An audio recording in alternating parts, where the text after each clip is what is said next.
कक्षा 8 अध्याय फर्स्ट हमारा भारतीय उपमहाद्वीप। भारत एशिया महाद्वीप के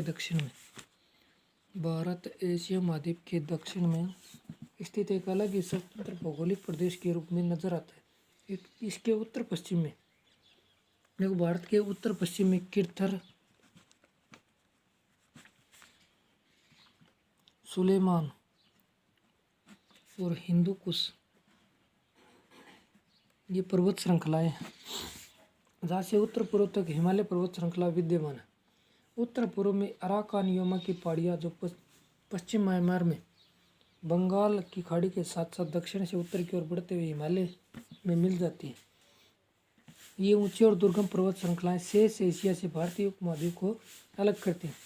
दक्षिणी भारत एक प्रायद्वीपीय विस्तार है, जिसके पूर्व में बंगाल की खाड़ी, पश्चिम में अरब सागर और दक्षिण में हिंद महासागर भारत है। दक्षिण एशिया की इस प्रदेश की हर दिशा अवैध और दुर्गम में होने से इस क्षेत्र को भारतीय उपमहाद्वीप कहा जाता है।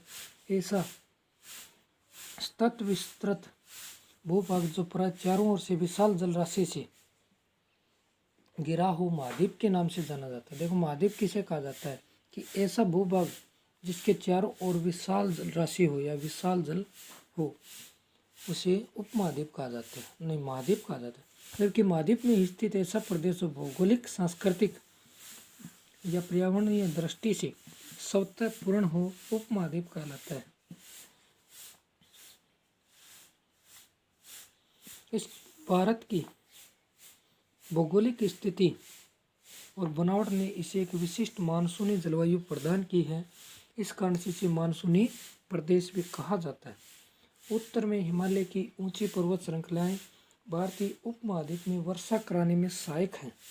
जो भारत के उत्तर में हिमालय पर्वत श्रृंखला है, वो भारत के अंदर वर्षा कराने में सहायक है। साथ ही साइबेरिया से आने वाली ठंडी हवाओं से हमारी रक्षा करती है, और साइबेरिया देश से जो ठंडी हवाएं आती है भारत की तरफ, उनसे ये पर्वत श्रृंखला हमारी रक्षा करती है। हिमालय और हिंदू कुश पर्वत श्रृंखलाओं की अनुपस्थिति में भारतीय उपमहाद्वीप एक विस्तृत मरुस्थल होता। इन्हीं पर्वतों से निकलती नित्यवाही नदियों से गंगा, सिंधु और ब्रह्मपुत्र की विस्तृत मैदानों की रचना हुई है, जिनके आंचल में प्राचीन सिंधु और गंगा घाटियों की सभ्यताओं का विकास हुआ।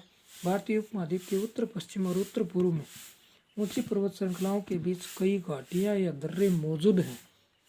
इन्हीं दर्रों के रास्ते से विभिन्न कालों में विदेशी मानव भारतीय उपमहाद्वीप पहुंचा। इनमें खैबर व बोलन दर्रे प्रमुख हैं। खैबर का दर्रा और बोलन का दर्रा, ये दो दर्रे प्रमुख हैं जिनसे विदेशी लोग भारत में आते थे।